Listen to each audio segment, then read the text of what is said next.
వార్త నెగిటివ్‌గా రాసింది గానీ సాక్షి, అసలు నిజాన్ని ఇందులో మనం అబ్జర్వ్ చేయాలి. గ్రామాల్లో ఇంటి పన్ను బాదుడే బాదుడు 2 ఏళ్లలో 40% పైగా పెరుగుదల. 23, 24 564,00,00,000 ఇప్పుడు 797,00,00,000. పన్నుల భారమైనా పెరగని మౌలిక సదుపాయాలు. ఇది పచ్చి అబద్ధం. పవన్ కళ్యాణ్ శాఖ, గ్రామీణాభివృద్ధి శాఖ అద్భుతమైన సక్సెస్ అయినట్టు.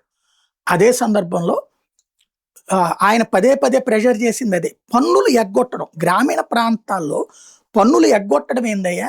అక్కడేం మౌలిక వసతులు కావాలంటున్నారు. మనం కల్పిద్దామంటే డబ్బులు లేకపోతే ఎట్లా? జీతాలకు కూడా డబ్బులు లేకపోతే ఎట్లాగా?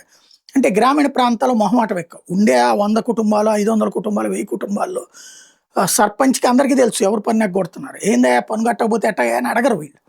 అడిగితే రేపు ఓట్లు పోతే వాళ్ళకి చుట్టూతా వాళ్ళ కులం వోళ్ళో, వాళ్ళకి సంబంధించిన వర్గం వోళ్ళో, వాళ్ళ బంధువులో ఓట్లు పోతే రేపు పొద్దున మనకి సర్పంచ్ పదవికి దెబ్బవుతది అన్నటువంటి ఉద్దేశంతో ఆగిపోతుంటారు. బట్ పవన్ కళ్యాణ్ దాన్ని కంటిన్యూగా మానిటరింగ్ చేశారు. దాంతో 40% పెరిగిందని సాక్షినే రాసింది.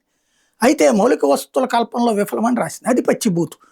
జగన్మోహన్ రెడ్డి టైంలో సంక్షేమ పథకాలు పల్లె ప్రాంతానికి వెళ్ళిన మాట వాస్తవం కానీ మౌలిక వసతుల్లో పూర్తిగా విఫలమయ్యారు.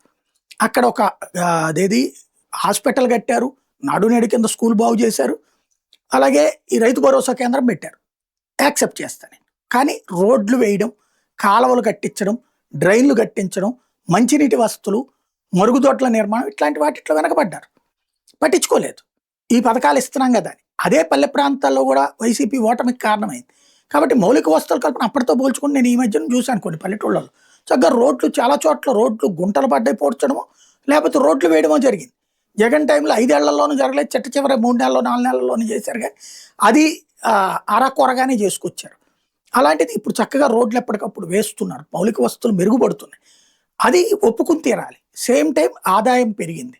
అది పవన్ కళ్యాణ్ తన శాఖలో సాధించిన విజయం అన్నది మనం ఒప్పుకు తీరాల్సిన అంశం.